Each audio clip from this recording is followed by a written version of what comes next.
አንቺ ይኬ ወይ ሱራ ግን አላሳዘነሽም? አይሚትሙት እንደዛሬ ከፍቶኛ አቀ አረ በጣም ነው ያሳዘነኝ። እና የሆነ ነገር አዘፍኝለትም ቤቱን ክፈችልኝ ማን ሱራጃ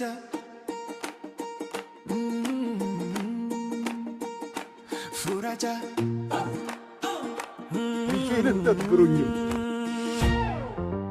ሁሉም ለበጎ ነው ሱራጃ ብቻ መጠንከር ነው እንባ ይታበሳል ስኬት ከፍ ይላል ፈጣሪ ያለ ሱራ ብቻ ጠንክረ ስራ ቢዜ ፈራጅ ቢዜ ዳኛ ሱራነህ አንደኛ ሰላምና